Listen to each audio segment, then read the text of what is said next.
Moment of silence for the champions, for those who make going hard a lifestyle. Never wait for nothing, gotta get it right now. I'm in the spotlight when they turn the lights down.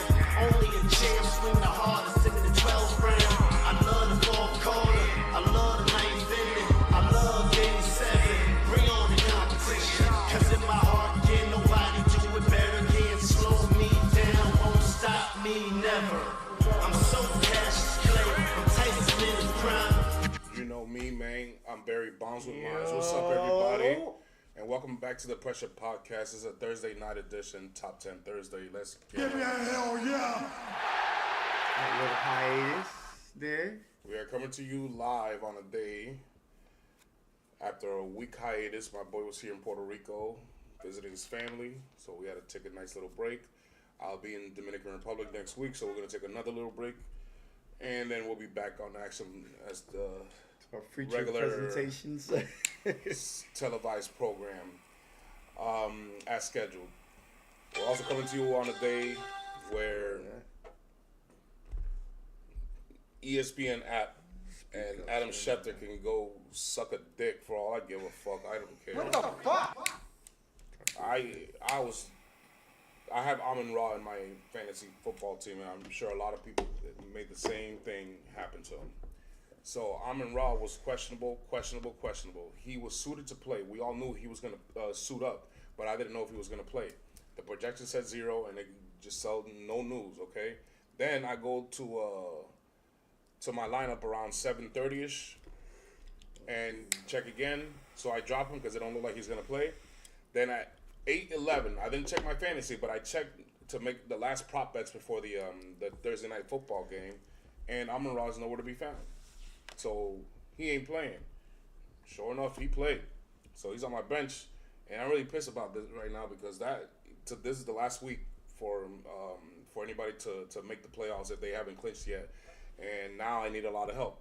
Now the guy I'm playing is, you know what I'm saying, he's a weakling, you know what I'm saying, he's easy pickings, but I would have loved to have the points that Amon Ra gave me in my bench, you know what I'm saying, on my fantasy lineup. So fuck Adam Schefter, fuck ESPN.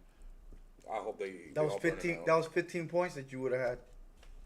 That was 15 extra points you would have had. And I'm not just saying this because I'm a hater. I'm also a Disney cast member. I work for Disney. So Adam Schefter and them and ESPN are my teammates. So I can't say this. Fuck Adam Schefter and fuck ESPN. You guys need to get on your shit. It pisses me off because a few weeks ago, Jawan Jennings was game time decision. I was with my family. I got distracted. So at 4:30, I missed my cutoff time. He ended up playing. I had him on my bench. And people say, why don't you look at your notification? They said that he was going to play 4 hours ago. So why is it a game time decision if you're going to give me the news 4 hours before game time? And how come when it's game time decision now, it really was game time decision now? So y'all need to really differentiate that shit for real. Yeah, I don't. They slipping. But without further ado, we are coming to you live from our studio in Orlando, Florida. It's your boy King Cole. LeBron is back. We are rated M for millennials. Today we're gonna cover top 10 Thursdays. We didn't get to take the game notes and see what we learned for the weekend. However, we have mental notes and we're gonna use that to establish what we learned. And using what we established today, we're gonna make our predictions on Saturday. Today is top 10 Thursday. Today we will recap the Thursday night football game. Today's NFL Week 14 and NBA Week 6 tiers, team tiers on both leagues, and then the power rankings on both leagues. And then we got two other things. We got top 10 NBA surprises, and then we also have top 10 travel destinations. So we got a loaded episode. Starting with the Thursday night football game here, we have the Dallas Cowboys and the Detroit Lions. The Lions were favored by 3.5, and they covered. It was a 44-30 shootout at the Motown Detroit Ford's Field. Dak, 80% passer rating, 31 for 47, 376 yards, a touchdown, 2 interceptions, and a fumble. Meanwhile, Goff was MVP Goff, 111 passer rating. He was very accurate, 25 and 34, 309 and a touchdown. Most of the damage touchdown wise was done in the ground. Montgomery had one and Gibbs had 3. Dallas still sits now 2 games under in the wild card round. What are your takes from this game? My takes are that Dallas is not done. I do not think they're done. I think they faced a team that was desperate, knew they needed to win. They were at home, and they got it done. Jared Goff played one of the best games of the season so far, in a game that to me was a must-win for Detroit. And I believe also for Dallas, but at the same time, they still have a chance to get in. It's slightly more, That's a less hot take. convincing. You said less. Convincing. It was a but- must win for Detroit. Yeah, I think it was a must win for Detroit because if you look at the standings here, even though they were 7-5, there are teams above them that were better, and I think they were looking at the wild card if I'm not mistaken. Let's look at the standings over here. So the Lions are the 8th seed in the NFC. They are the last wild card team.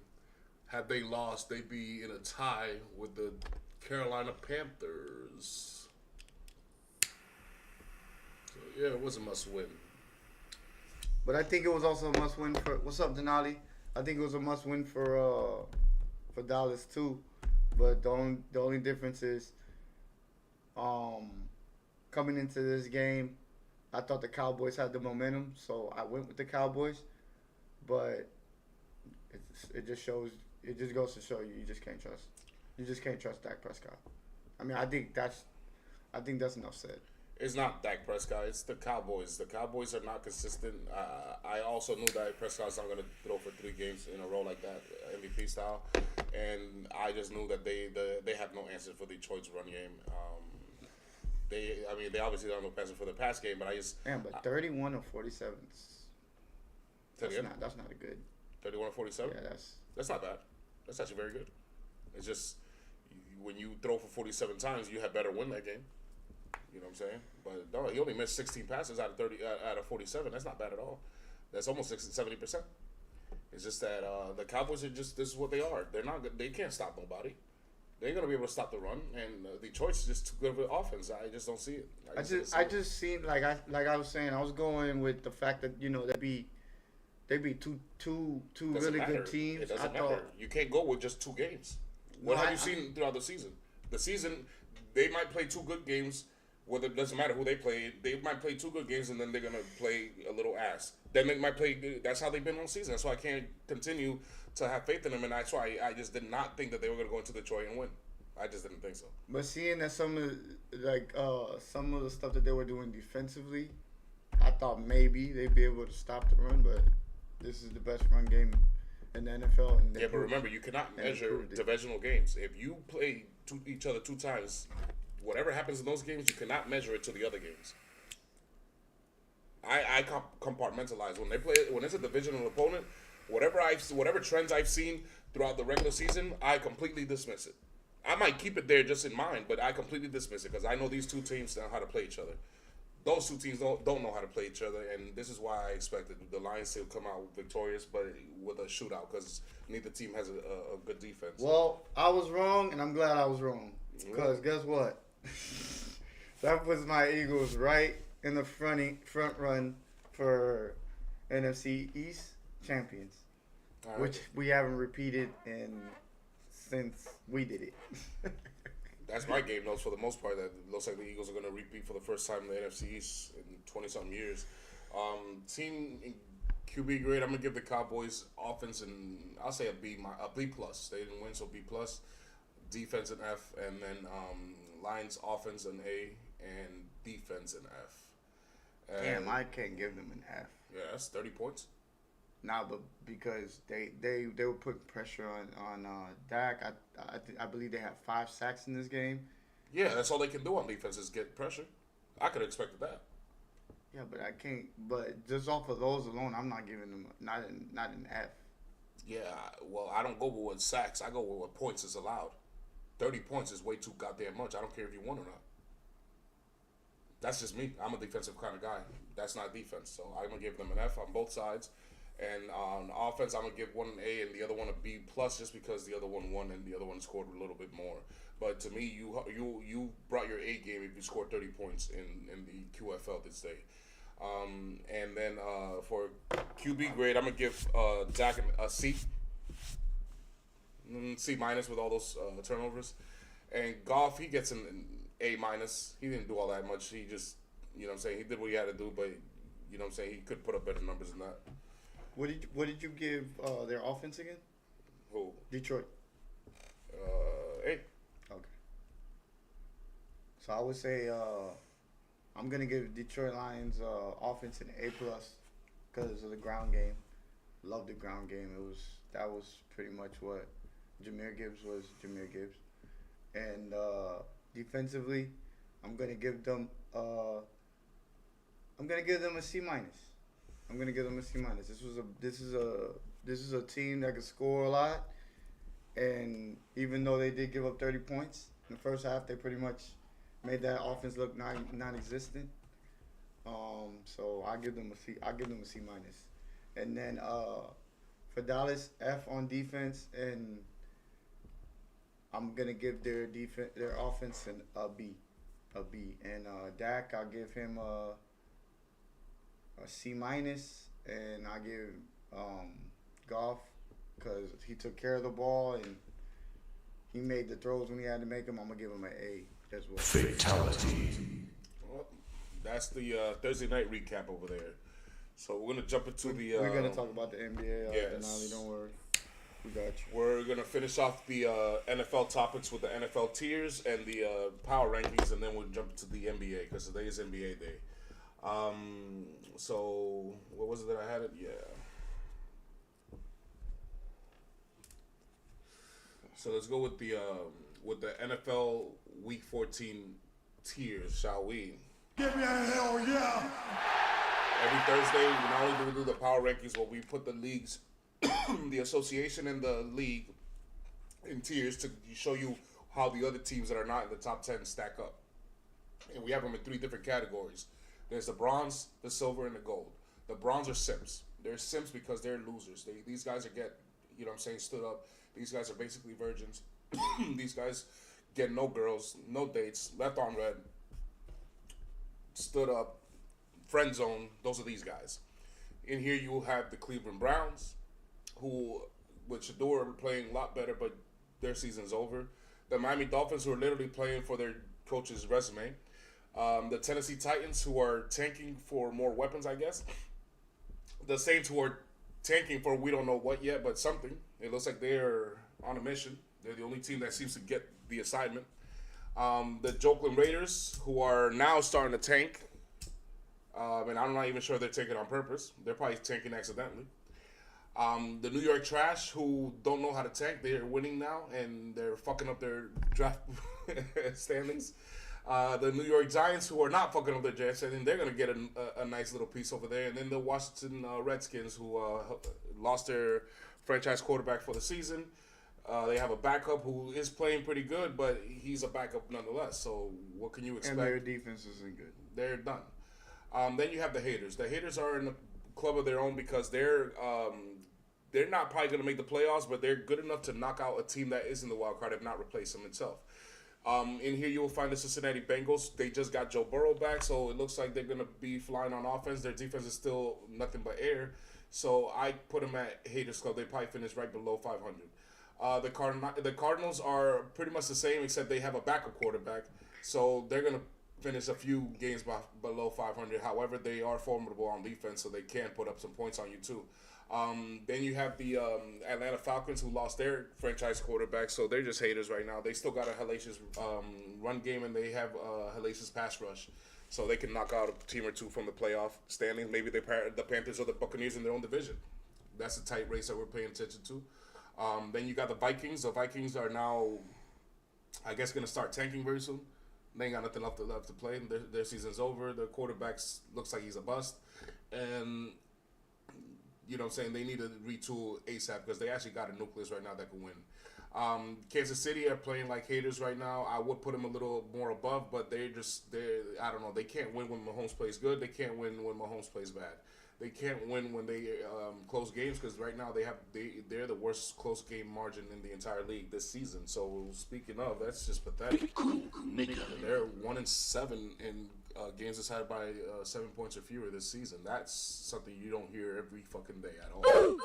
Then you have the Houston Texans who are an elite defense, but their offense is much to be desired. So for now, you have to hold them at haters club because they can still knock a team out with that defense that they have because they have a Super Bowl ready defense and they're well coached. I just don't think they have the running game or the passing game right now to contend with the elites. However, the elites are not contending anyway because they're new elites that nobody really trusts because the elites that everybody did trust is not around right now. Fucking shit, bro.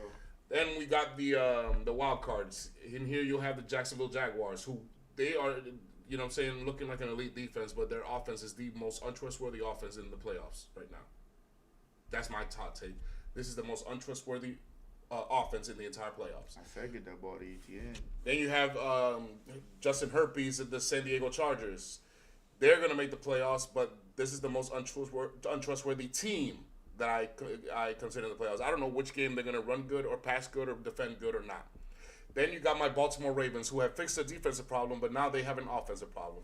And something to note, Lamar has not ran for 25 yards in the last 5 games in a row. When's the last time you heard that? Something's definitely missing there. Until that gets fixed, we're not going to be the same again. Then you got the Pittsburgh Steelers. They are mid on defense and mid on offense. They're just well coached. That's why they're irrelevant. I expect the battle this weekend. I expect us to have to fight. They're not going to let us run all over the field, and then we're not going to let them run all over the field. So this is going to be a classic Ravens-Steelers showdown this weekend for supreme primacy of the AFC North. The Dallas Cowboys, who just lost, I left them outside the top 10 for a good reason because they're not a top 10. They're a top 10 offense, but not on defense. The Tampa Bay Buccaneers are way too hurt, and even though Baker Mayfield's doing the best he can to elevate his team and Todd Bowles and them, they should be commended for all the good job because they could have easily given up. A lot of teams would have, not this team. Kudos to them. But they are simmered until injuries or until they get healthier, so they have to stay at wild card round. The Carolina Panthers are aiming for that NFC South division. They're wild card right now. They're shockingly winning against some good teams, so let's see if that continues. And then the San Francisco 49ers have to be tempered because Brock Purdy is not elite. He's a good quarterback, but he's not an elite quarterback. And until that is true, then I got to simmer my expectations of what San Francisco can do. So let's get to the power rankings before we move on to the NBA. Here, bro. So here are your power rankings for Week 14. Okay, so the list is fluid. Because I'm going to tell you right now, this is hard as hell for me because I don't, this isn't a good progress report. Now, Green Bay, they're up there, but I still don't trust them. Wait, Green Bay is number 10? Yes. I don't trust that team. Why don't you do it from this way, that way? Huh? Why don't you do it from this way, that way? What do you mean? You got your Eagles number 1, right? Yeah. So 1 through 5. No, I did it like this. My bad. So I did it like a different way? You do it the same way you do the top one, so you don't confuse the viewers. Oh, okay, got you. So yeah, Green Bay is 10. I love what I'm seeing. I like what I'm seeing from them lately, but I don't trust them until I see it in the playoffs. I'm just gonna temper that down a little bit. I got Seattle at 9. Seattle, I dropped them because I don't like the way Sam Darnold is playing right now. I love their defense. I think their defense can win ball games by themselves, but against these other teams, I just don't see it. The reason why I moved Chicago up is because Chicago, Ben Johnson has that team playing very well. I think that team is one of those teams that are going to go into the playoffs and have an okay game, have a chance in any of these other games. I have Detroit at 7 because I think Detroit is has a great offense, but their defense leaves a lot to be desired. San Francisco, the reason why I have them at 6 is because I think San Francisco, Kyle Shanahan is a heck of a coach, and he has that team playing well, even without, to me, like a lot of pieces that they're missing. At 5, I have the Denver Broncos because that defense is elite, and I think it can win you a ball game, even in the playoffs, believe it or not.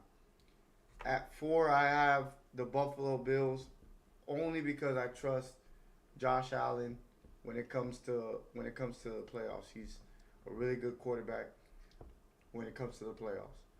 At 3, the reason why I have the Patriots there, I wanted to put them higher. I tempered it down a little bit. I like what I see on defense. I like what I see on offense. I think this team is one of those teams that will go into the playoffs and actually win a ball game or two. Don't be surprised.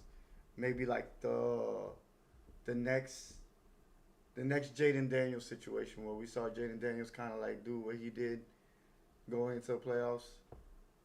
I think this is what we're gonna see from Drake May. What did Jaden Daniels do? Huh? What did Jaden Daniels do? He won 2 playoff games. So, but what do you see from now that makes you think he's gonna win 2 playoff games? Drake May? Yeah. I just think he's playing with poise. No matter what the situation is, he's just playing with poise. I think he's cool as a cucumber. And you think that's what makes you win 2 playoff games? Huh? You think that's what helps you win 2 playoff games? I think it helps you relax instead of being so damn amped when you go into a playoff game or a big situation. Well, I mean, I said it last year. Jaden Daniels had a better arm than his predecessors that won as many games as rookie season, like Sanchez and Flacco. Mm-hmm. Flacco and Sanchez had the defenses, he didn't, but he had Kingsbury. I don't know if Josh McDaniels is Clint Kingsbury. Only time will tell. We shall see. Then I have the Rams at 2, and that is actually not. It shouldn't be 2. What is it with your rankings over here? Yeah, it's all fucked up because they're fucking up. Even though the Rams lost the game, I trust Matthew Stafford. He's won a championship, so why wouldn't I keep him there? I think the Rams, if I'm not mistaken, are the number 2 seed. Yep, but you have a number 1 seed beneath them who's playing way better than they are. And then at 1, I have the Philadelphia Eagles. I have them there until they lose as the reigning champs. In my opinion. Well, that's a weird ranking to me. I just gotta be honest. That is a weird ranking to me. I'm gonna give you my Mortal Kombat inspired power rankings here, or tower rankings as I like to call them. For those who are not aware, we are for millennials. Back in the day, Denali probably don't know. Denali, back in the day, we had when we played video games, we had to start from the very beginning every time. There was no way to save your progress. There was no way to save your process. So if you caught a Pokemon and caught 5 more and you got a Charizard and a Mewtwo, as soon as you turn the game off, all that shit's deleted. You got to start all over again. That's how video games used to be. The best one was Mortal Kombat, motherfucker. In Mortal Kombat, you had to pick a fighter, work your way up the tower, and beat the champion. You will save Earth and all that good shit. And this is how I have it. If the tournament were to start today, number 10 will beat Chicago. I cannot put him any higher than that because I do not trust Caleb Williams. I don't trust that defense. I don't trust nothing but Chicago. It's just the only reason they're there is because everybody that's supposed to be better than them are playing like shit, and they deserve to be where they are. Denali said the disrespect for the Chiefs. I disrespected my Ravens too. You know why I disrespected them? Because they don't belong in the top 10. They have no reason to be in the top 10 week 14, so fuck them. Then you got the Hollywood Rams. I don't know how you have him number 2. I have him number 9. I've been telling everybody this. Listen, I trust McVay and I trust Matthew Stafford. The problem is that somehow, some way, they are playing some weird football against some weird opponents. Whenever there's a slightly good defense, they are completely different. They're not the powerhouse that they normally are. I cannot trust them anymore, and this is why I have them there. I only have the Colts over there because they have Jonathan Taylor. That's the only reason why. That's the only reason why. As long as they don't play a good defense, this team is better than all the guys underneath them.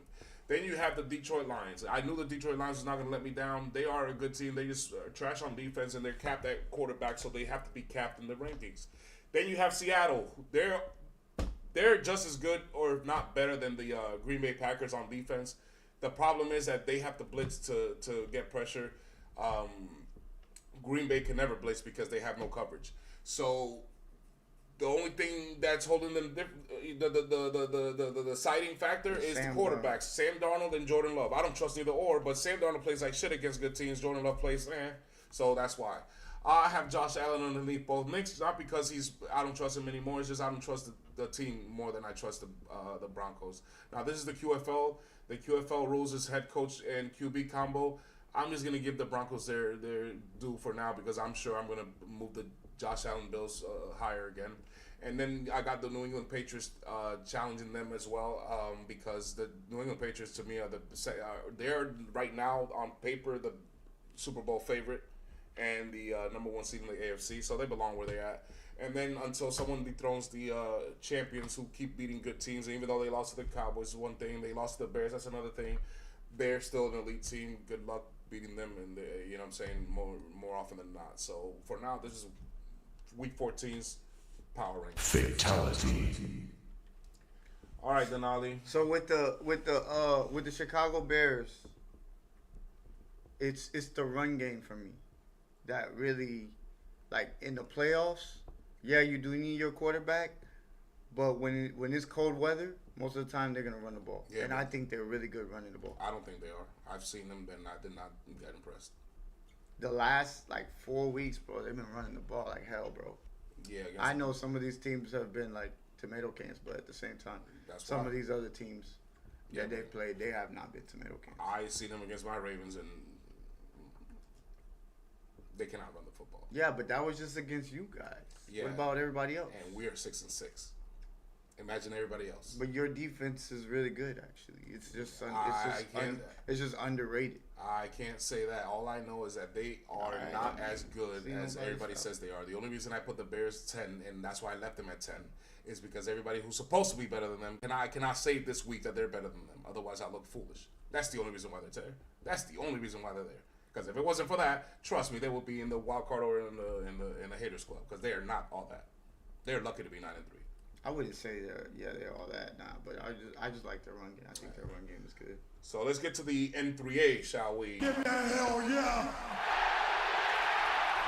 For those who don't know, the N3A is what I call the National Basketball Association, the NBA. I call it the Negro 3-Point Addicts, all right, or the Negro 3-Point Association. Because all these motherfuckers do now is not play basketball. All they do is jack up threes, and when they make it, they turn around and let their arm hang low, as you see Lamola doing so eloquently, and shoot themselves with heroin in front of women and children who are watching right there in the stands. Completely despicable. Fuck LaMelo Ball. I don't like him anymore. I don't like any guy who turns around after shooting a three and injects himself with some smack. And I'm using this to show you what we learned throughout the season. The NBA season works a little bit more differently than the NFL. In the NFL, they only play once a week, so it's easier to take notes and see what you learn, this and that. In the NBA, these motherfuckers play 3, sometimes 4 times a week. So you have to give like a 2-week, 3-week, you know what I'm saying, kind of like, not rehearsal, but at least a nice quantity of games for you to get a good picture of what you see trending in the NBA. So we did this back in week 2 or week 3, and now we're here to revisit week 6. So here are the things that I've learned. He said top things that are shocking or top 10 surprises in the NBA. I'm sad to say I'm way too good at this, so there's no way I have 10. I only have 8. There's not much that shocked me in the NBA because I could actually see most of this shit coming. These are the most things that I did not see coming. Number one is that the NBA is now owned by the Oklahoma City Thunder. These motherfuckers have yet to lose a second game, and it doesn't look like they're going to lose another game very soon. They might win over 75 games. This is a possibility, y'all. Unless there's injuries or unless somebody figures out there's a trade that we don't see coming, I see Oklahoma owning the NBA for the foreseeable future. There is no debate about it. This is the best team. This is a dynasty. Sam Presti should go to jail. Making. Sam Presti needs to go to jail. The Heat are legit in the Eastern Conference. This is a shocker to me because I didn't think they were going to be this good. They are great defensively and they're great offensively. They have one of the best point differential margins. They are a great 3-point shooter. They have great 3-point defense. They're good free throw shooters. They don't turn the ball over. They're disciplined. As long as they stay healthy, this is a team to be reckoned with. And also that the Lakers are legit in the West. I didn't expect the Lakers to be this good. They are that good. They actually are that good. 15. I'm not a Laker hater. And I'm just telling you what it is. When I see every single game, whether Luka or LeBron plays or don't, even if Bronny's around, these guys seem to be legit. All right. Another thing I learned is that the Pacers are down bad. Mathurin is back. Siakam is here, and these guys are not looking like they're gonna make the play-in, let alone the playoffs. And it's sad that just missing Tyrese Halliburton does this to them. The Pacers are down bad, and I don't think anybody in the league saw this coming from the Eastern Conference champions. Maxey is an MVP caliber player. I did not think he was going to be. I knew he was going to be, a nice slasher to the basket, but I had no idea that he had this much control of his offense and his team. This is an MVP caliber player. He has upgraded himself to, I think, not superstar, but star. Suns are way better than without Kevin Durant. I didn't expect this. I thought the Suns were going to be worse. They're going to be tanking. Devin Booker might ask for a trade. That's the shit I was expecting. I did not expect the Suns to be 13-6 or 13-7. I had no idea that they were this good without Kevin Durant. That is my number 8 as well. Raptors are relevant. That's something that I did not expect. I thought the Raptors might make the play-in, but no, they are a relevant team. That was number 1 on my Cavs are not relevant. That's a shocker. I thought the Cavs were still going to be around. They might still be, but at the moment, the Cavs are not relevant whatsoever in the Eastern Conference. And my last one is that the East is actually stronger than the West collectively. Yes, we know Oklahoma. I just said Oklahoma's going to win like 75 games. Yes, that's the only one team in the West that trumps everything in the East. But after that, when you look at the West and the Eastern Conference is actually a better conference than the West, believe it or not. That are my shocking things that I've learned in Week 6 in the M3A.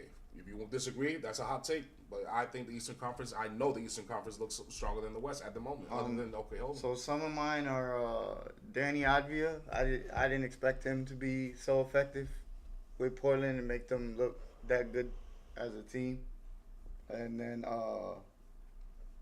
believe it or not, Austin Reeves and Michael Porter Jr., what they're doing offensively, the way they're scoring the ball. Wait a minute. Michael Porter Jr. is a shock. Okay. He's a shock. AR2. No. AR2. No. AR2. There was no Bron. 44, bro. There was no Bron, and there was no Luka for a little while. What do you expect? What did you expect? Nah, I didn't expect him to go You off expect like Bronny James to pick up the slack? I expect that man to go off like that, though. He's shooting like at a 40% clip. He's shooting 90-something% from the free throw line. Man, The guy is what kind of Celtic fan are you? cooking. He's cooking. What kind of Celtic fan are you? You don't sound like a Celtic. You sound like a Laker lover. The San Antonio Spurs, that's surprising as well. I expect the San Antonio Spurs to be playing this, especially without Wemby. And the other one was the Detroit Pistons. I did not expect them to be the best team Then Ali asked if we seen Tyler Hero's free throw yesterday. in the East. We did. We watched that game. I thought that he was gonna. Who? You watched Tyler Hero's free throws yesterday. Yeah. We were watching that game because he wants Ware to get more playing time, but it's like you ain't gonna cut to Bam Adebayo's playing time unless they want to roll big. They need to go 2 bigs. I don't think they need to go can. 2 bigs. I don't think they can. Yeah, they can. Put Wiggins on the bench. No, but I don't think they can defensively. Some teams could take advantage of that. Not all, but some. Yeah. But you never know. They might be cooking something you don't even know about. Yeah. It is Spoelstra and Pat Riley, for all you know. They might be trying to teach him how to stay out of foul trouble without actually giving him playing time. He might be a person that gets into a lot of foul trouble. We don't even know it yet. But hey, Tyler Hero bounced back from that. Like that shit happens. Now it don't happen to greats, but it does happen. No, it happens to greats. Michael Jordan ain't missed free Yes, throws. he did. Not like that. Yes, he did. In the playoffs against Cleveland, yes. Now, he made up for it the next game, but he still did it. Yeah, exactly. I mean, either way, it don't matter. It's a game-to-game basis. Everybody misses free throws, bro. It is a game-to-game Magic basis. Johnson, Tragic Johnson, It's a game. Steph Curry had a low a few years ago, but he won the next year, so he made up for it. That's why I love sports. There's always next year. So until a certain moment, obviously you get old. People always think that you gotta be like this precise. Like, they're human beings, bro. They're gonna miss shots. Reggie Miller didn't miss free throws. Yes, he did against the New York Knicks. He was crying like my little sister, like a little girl. Finish him. You know what's real? You know another surprise? Ryan Nemar. I don't know if you heard of him from Dallas. I don't know how the fuck I don't know where the fuck he came from as a point guard. You didn't see him last year in the Eastern Conference Finals? That's Andrew Nemar. That's the same. They all look alike. That's his. Fatality. That's his brother. But the guy has no turnovers since he's been in the starting line. Neither Scottie Pippen. That motherfucker's amazing. Nice. Scottie He's a good Pippen never turned the ball over. He's a good player, bro. He might be one of those hidden gems. Not if he. What was it? Not if he shoots. JJ heroin. Barrera? Nah, he don't do that. I don't see him do that. I see him go down like a professional after he makes his shots. I don't see him gloat about it. He acts like he's been there. He's a total professional, it looks like.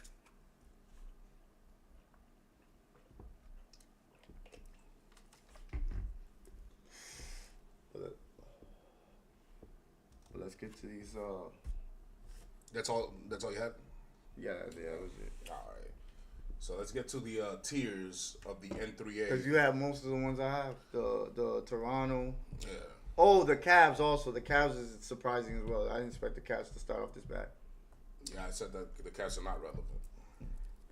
Oh, same thing. The Cavs are not relevant. I wasn't expecting that either. So here are the N3A's version of the tiers. You have the same bronze, silver, gold standard in simps, haters, and playoffs instead of wild card, because we don't do wild cards in the N3A. We do play in maybe, but that's it. It's just playoffs. You got the simps. The simps are the Utah Jazz. They got it to a hot start yet again, and now look at them. They're one of the worst teams in the N3A. Like I knew it. People keep trying to tell me, the Utah Jazz is different now. My ass, bitch. My ass. Here we got the Charlotte Hornets. Yes, that's LaMelo Ball's team. Michael Jordan sold the team. He's no longer the guy you could blame for building this team. It's been almost 4 or 5 years. And they're still the same. You see, it's not that easy to build a basketball team. Then you got the Sacramento Kings. The Sacramento Kings are a bunch of, I don't know, they're worse than pretenders. They literally are simps. Those guys are just losers. They're never going to get it together. The Dallas Mavericks are simping. Anthony Davis and them got a good win yesterday. I guess it's called a good win because they haven't really won too many games this season. The New Orleans Pelicans and their busting Zion Williamson. Thank the good Lord. Thank the good Lord. I am so happy that the Knicks didn't get to draft Zion Williamson because this would be our fucking problem right now. That would be our problem. Yeah, because you wouldn't have none of this. Nope. None of the shit you got right now, you would have had on that team. Jalen Brunson. Yep. Then we have the Brooklyn Nets over here. The Brooklyn Nets they're the LA Clippers of the Eastern Conference, but at least they got some banners up there. The Clippers got none. You got the Indiana Pacers, who I said are down bad. They without Tyrese Halliburton, they have no. It looks like they have no chemistry, no culture, no nothing, no identity. And the Washington Wizards, who are the Pelicans of the Eastern Conference, they just are always down bad. They're never gonna get right. Even when they get some good players, the most they win is 42 games. It's nothing. And somebody gets hurt. Then you have the Haters Club, and there you have the Milwaukee Bucks, who look like they might be shopping Giannis against their will. Giannis has blocked them from social media. He's deleted his account in the Milwaukee Bucks database, whatever it's just called. And it looks like he's going to be asking for a trade. Let's see who can put up the best package, fair package, where Giannis can actually compete for a title this season, and the other team feels like they got a fair return. The Golden State Warriors are without Steph Curry and Jimmy Butler. This is a below 500 team, and they got Seth Curry, who's Steph Curry's little brother, finally someone called him. I don't know how was he a free agent. Nobody can use a 3-point shooter. The PA. I just in the N3A in the National 3-point in the Negro 3-point Association. You have a Negro that can shoot threes better than most, and he's a free agent for some reason or another. I don't get it. I don't understand the disrespect, but that's disrespectful. Then you got the Portland Trailblazers, whose coaches under investigations might have to go under the witness protection program since he was fucking with the Gambinos and the Lucchese's and all those other guys. Then you have the Orlando Magic, who are one of the best defensive teams, but offensively they're just not getting it together. Maybe just needs more time. And Paolo Banchero's not playing. The Grizzlies are basically the Milwaukee Bucks of the Western Conference. Looks like John Morant's going to be shot. Looks like this regime is going to retool and try to get some package. But let's just see. What would you give for John Morant? What would you give for Greek Freak? John Morant's a lot more easier because they shouldn't be asking for much. As soon as they ask for 3 first-round picks, excuse you? How many times has this man been arrested? How many times has he been suspended? Does he have a gun on him right now? Fuck you. You can't say that to the Milwaukee Bucks. This nigga's a champion. You see what I'm saying? Then you got the Clippers, who I mentioned earlier. They have no banners in their arena. They're not going to have any banners in their arena this year. They're just haters. They're going to be strong enough to knock somebody out from the playoffs or the play-in and maybe make it themselves, but that ain't going to be shit. And then you have the playoff teams. The Cleveland Cavaliers, who we mentioned, are not as relevant as they were last year. Don't know what's going on with them. Spider Mitchell is doing the best he can, but to no avail. That team, it's not the same team that they were defensively. And offensively, they're still okay, but they just don't seem to attack the basket like they could. It's only one guy can do that now. Tyrese Maxey and the Sixers are kind of like the same. Joel Embiid ain't going to be around for him to help out. And other than Maxey, who can attack the basket? All there are is a bunch of 3-point shooters around him. That ain't going to do it. The Chicago Bulls are falling back down to earth. They're just not that good defensively. Offensively, they're actually pretty good, but defensively, they're weak. They're completely weak, and it's very sad because that's not Chicago's identity. The Atlanta Hawks are actually playing pretty good basketball. They're not elite. They're not elite, but it seems like they're building a team that can fuck with you in a 7-game series. So let's see what goes out there. It looks like that's the Phoenix Suns, the Eastern Conference version of the Phoenix Suns. Now we're talking about the Phoenix Suns, who are the Western Conference version of the Atlanta Hawks. This team surprisingly plays pretty good defense and offense.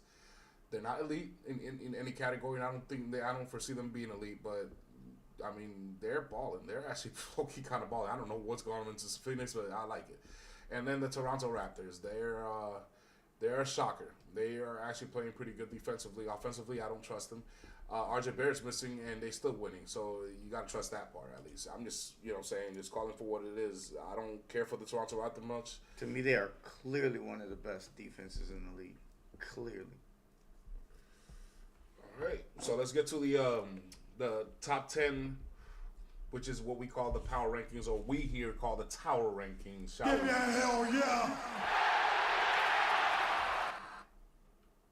So here you go. Here's your NBA Week 6 power rankings. The reason I have the Boston Celtics number 10 is because I think once again they're making noise. Jaylen Brown is a dark horse to me, MVP candidate right now. He's playing at an incredible level right now from every aspect. As far as his free throw shooting, it looks like it's gotten better. His mid range is Hall of Fame in NBA. If you had it on NBA 2K, I think right now he's just playing at a really high level.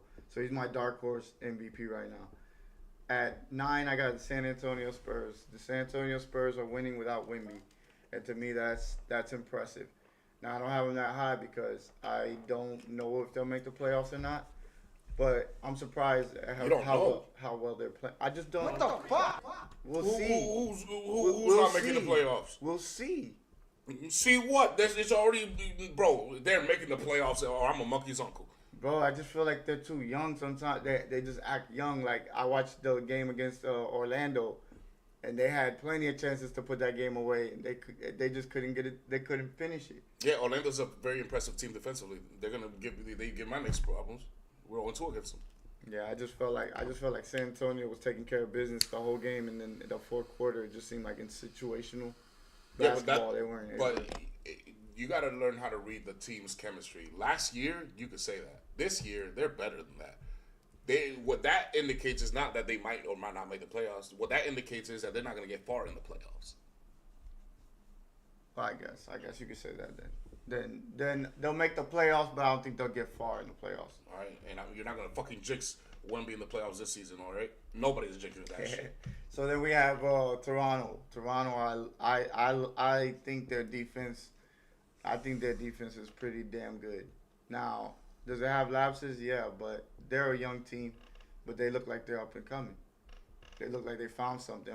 Hopefully, Brandon Ingram stays healthy. What the fuck? Then I have the Los Angeles Lakers. The Los Angeles Lakers, I think, are playing at a high level offensively. Don't trust them defensively. I just don't. Not yet. Then I have the New York Knicks. The New York Knicks should be higher, but because they haven't found a consistency yet, I'm gonna keep them right there at 6. So then at 5, I have the Rockets, the Houston Rockets. It's working over there with KD, and Amen Thompson is he's one of them. I think he's gonna be one of them. And then I have Miami at 4.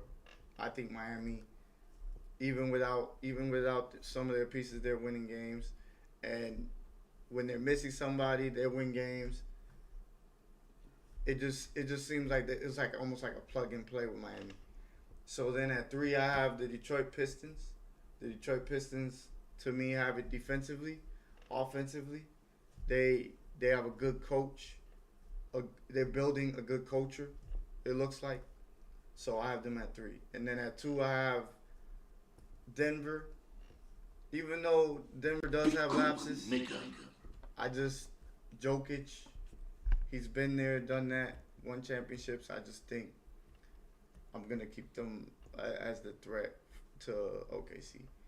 But I don't think it's much of a threat because OKC is, shit, that's Thanos. That's not even fucking fair. I'm dead ass. I wouldn't call them Thanos just yet because you got to win a lot more than one. But I'm just talking about just what they have. So once again, rated M for millennials. This is a Mortal Kombat inspired power rankings, or what I call tower rankings, motherfucker. Finish him. At number 10, I got the Boston Celtics. This is a team that is still formidable. They're great defensively. They have championship pedigree. They still have Jaylen Brown, the NBA Finals MVP, and the Eastern Conference MVP, and not to mention a well-coached team. So I put them respectively at 10. Then I have the Minnesota T-Wolves. To me, they're the Celtics of the Western Conference. I think they're good defensively. I think they have one good weapon and a good second piece in Julius Randle. But outside of that, they need to come with more consistency. The only reason I have the Spurs there is until Wemby gets back. If Wemby keeps missing games, I'm going to have to drop them. But with Wemby there, to me, they're stronger than the teams below them. That's to have one there, but they're way too inexperienced, so I cannot put them any higher. I don't have the Miami Heat as high as you do because they have limitations offensively and defensively against elite teams. Against the average teams, they'll wreck shit. But against the good teams, it's a tough battle for them and a tough hurdle. They don't have all the weapons that they can or other teams have. Houston is like kind of like the Eastern Conference of the Miami Heat. They are very elite. They're more elite defensively than Miami is, but offensively, that's their problem. They still can't shoot threes. That was a problem last year, and only Kevin Durant can create his own shots like that. So that's something to note. I got the Lakers over all those guys because the Lakers are a team that can shoot. What about Sengun? Oh, but Sengun can't create except from the post. The Lakers have a lot of guys that not only can play but create for others and create for themselves. They're not that good defensively, but somehow it's not being much of I don't know. It's not much of an issue for them right now. Hopefully, it doesn't become an issue because I kind of want to see the Lakers at their best. You know, say come playoff time, but. That's just something to know. Usually those kind of things fizzle out later and the teams don't get to cruise on that. So maybe something they're working on. I don't know why you have the Knicks so low. I have the Knicks a lot higher than that. They have shown a lot of consistency, just not on the road. We're That's 11 what, and 1 I on mean. one. That's the consistency I'm talking about. Yeah, like, but we're 11 and 1 at home. The only team that's better than us is Oklahoma. They're 10 and 0. They're 10 and 0. yeah, but that's at home. I'm talking about what about the road? You guys got to win on the road. We're too. 3 and 6 on the road. So, but we started 0 and 5. So it looks like we're 3 and 1 on the road the last few games. So that's a good thing. However, we had lost a home game in those games, so that's a bad thing.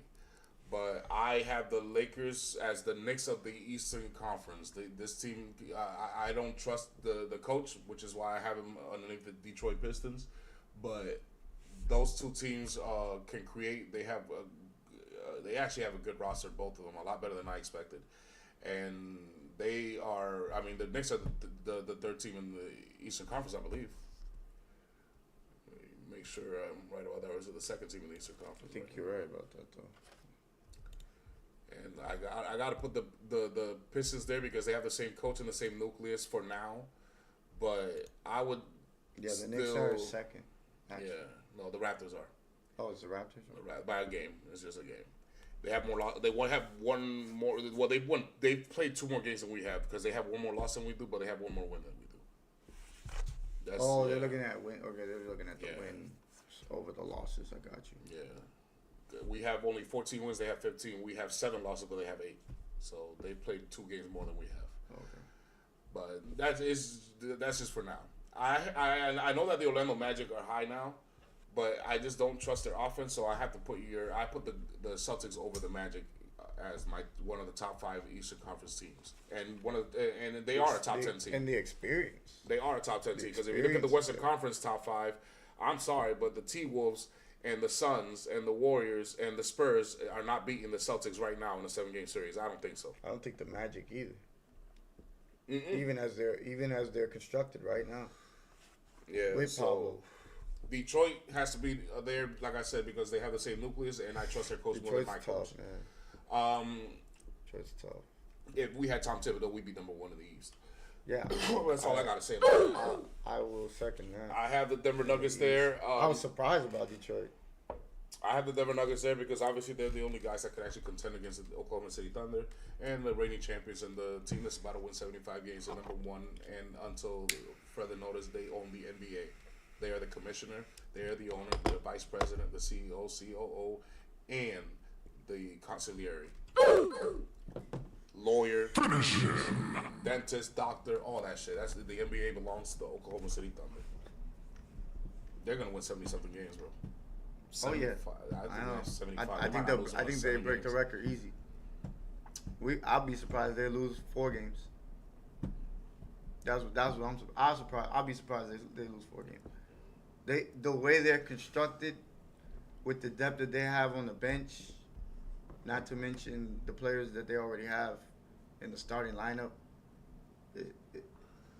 SGA, Jalen Williams, Chet Holmgren. I mean, like. You know what? I have a hot take. Fuck small market teams. Nobody gives a fuck if some nowhere town in Kansas City wins 3 Super Bowls. Nobody cares if Oklahoma City fucking wins the NBA Finals. Nobody gives a fuck if Toronto's making the playoffs. Nigga, we want to see New York, LA, Chicago, Miami. We want to see Houston. We want to see the bosses, man. San Antonio's cool because they actually have built a dynasty out of a small market, so they can hang. You know what I'm saying? You said what? The Spurs would sweep who? How's that a sweep if it's a 7-game? Yeah, that don't make no sense. So then Ali says the Spurs would sweep The Celtics. the Celtics in a 7-game series. How is that possible? What the fuck? Talk to me. That don't make no sense. Okay, I'm over here smoking. You just catching a contact high. It's okay. I got you. That's not contact I understand. high. That's long range. Huh? Yes. That's some long range too. Negro, please. That ain't no scope either. That's far as fuck. The Spurs cannot beat the Celtics in a 7-game series, bro. No, they can't, bro. They cannot. All right. Number No, they 1, cannot. De'Aaron Fox doesn't know to give the fucking ball to Wembanyama when the clock is about to run out. You don't take the last shot, De'Aaron Fox. Who the fuck are you? You give that ball to that 7-foot monster and you get the fuck out the way is what the fuck you do. Fact. So until De'Aaron Fox figures that shit out, the Spurs ain't sweeping nobody, let alone the Boston Celtics, bro. What's up, cuzzo? Not to the Magic. Nah. they won't, Not bro. to the Magic. No, they won't. Nah, broski. Nah. No, they won't, Debo. You bugging, bro. Nah. You are maybe bugging, the Wolves. Debo. Maybe the Wolves. If Ant-Man can have a good series, but no, not the Magic. I have seen nothing from Orlando that says that they can offensively contend with the Celtics. They can do it defensively, but they cannot contend with the Celtics. What's up, Charlotte? They keep trying, Debo. You've been watching the games, bro. They've been trying, and they just can't come up with a win. And maybe you are right, Debo. Maybe you are right. But if the tournament were to start today, I cannot put my money on the Wolves or the Magic right now. Maybe in a few months when the tournament begins. But right now, if the tournament begins now, there's no way you will put your money on it either. Maybe one of them, but not both. Nah. Say hi to Charlotte for. Hi, Charlotte. How you doing? Uncle Coco's just over here letting these punks know that they're not playing good, and all the bosses that they're doing good job. That's all Coco's doing. I'm not mad. No. Nah, I agree with that. I can't. I just feel like right now the way the Celtics playing, I don't think so. Not right now. All right, Debo. In a few minutes, Maybe you later. cannot let the kids watch what's gonna happen. This is rated R for millennials, bro, not for kids. So he asked for a top 10. He asked for a top 10 travel destinations. But you know me, I gotta make stuff X-rated. So I'm gonna do the non-X-rated first. Show you. What's your top 10? My top 10. Let me see this. I gotta see this. No, wait. Whoa! You wait. showed it on good. Yo, show. I hit the wrong button. That was a sneak preview. peek. That was a sneak peek. So here's my I see you, bro. top 10 travel destinations, okay? Now, here's the bottom 5. The Fiji Islands. As you can see, let me enlarge the screen for you. So you could, big pause. Hold on, that didn't sound right. Let me just zoom in here for you guys. So you can see the Fiji Islands are known for their underwater resort called Poseidon. You could actually go to a hotel and you could literally lounge and sleep and do anything you want underwater in the Fiji Islands. That's one of my travel destinations. The problem is, it's a 50-year waiting list to get into this hotel, so I might not ever make it. Then you have Hong Kong. Hong Kong is like the New York of the East. I'm a New Yorker at heart, and my dream is to visit every big city in the world. I've already been to Miami, I've been to LA, and I've been to New York. I want to go to fucking London, I want to go to Hong Kong, and I want to go to Dubai. Those are my main 3 big cities I want to go to. Hong Kong, London, and Dubai. And then Greece. Greece is where Achilles laid the smack it down. This is where King Leonidas and the 300 Spartans went to war. This is where Hercules slayed and rode Pegasus. Big pause. That's where that happened. I want to go visit Greece. Is Charlotte watching? Because now it's time for the other top 5, and the top 5 has nothing to do with beautiful cities or beaches. I promise you that much. Here we go. I want to go to Casablanca because they have belly dancers. Those are some of the finest women you ever see in your life. Those Arabic goddesses are just there waiting for us. And guess what? They're very, very, very friendly. Then you got Mumbai. Mumbai are more like Hindi girls, but they're so bad. They're so bad. They have a little red dot on their forehead, and it's for you to kiss with something. I'm not going to say what. Then you got Amsterdam. Everybody knows Amsterdam's famous for their red light district, but they're also famous for Dutch women. Look at that blonde right there with a pretty smile and pretty eyes. I'm not even looking at the other girl. Then you got Hawaii. Hawaii is a paradise place. I always want to go to Hawaii even before Johnny Tsunami. R.I.P. to Shang Tsung. Johnny Tsunami's grandpa, he passed away. The actor who played Shang Tsung, R.I.P. And then you got Tokyo. I was about to go to Tokyo, but my job, who is a Japanese restaurant, had a 10-year anniversary around my birthday, so they didn't let me go. My boys went and had fun without me. I still got to go to Tokyo and fuck some linglings over there. Sorry about that. Fatality. But those are the top 10 travel destinations that I have for you. My top 10 are Rome, Italy, ancient ruins and rich culture. I want to go explore. I'm an explorer, so I like Italy? stuff like that. Yeah, Italy. You didn't even mention food. Pizza, of course. I Wow. would love to go to try their pizza. Absolutely. Pizza. and other foods, but I was about to say. definitely pizza. That's though. fucked up, Definitely bro. He's pi- prejudiced. Definitely pizza. He wants to go though. to Italy just for Hell- pizza. They got hell more than just yeah. pizza out there, bro. They got I know very they good got. cuisine. I know they got more than just pizza. never seen but Emerald I want live? pizza. I want pizza from Italy. Fuck. They invented this shit. The fuck. Then you got Paris. I got Dubai, Singapore, the Maldives, with the islands, Egypt, ancient ruins, Turks and Caicos, London, and Japan. Oh, I've been to Turkey Caicos. Me and Debo went to the Grand Turks already. For real? That shit's fucking fun. It's a party island. Yeah, bro. You know how I get. You know how I get when they give me the microphone. They should never put me in the podcast, broski. I'm gonna talk all the shit I want. But we're about to hit the hour mark. We're gonna have to cut it here. We haven't lagged, and we want to keep it that way. Give you the best quality in 4K.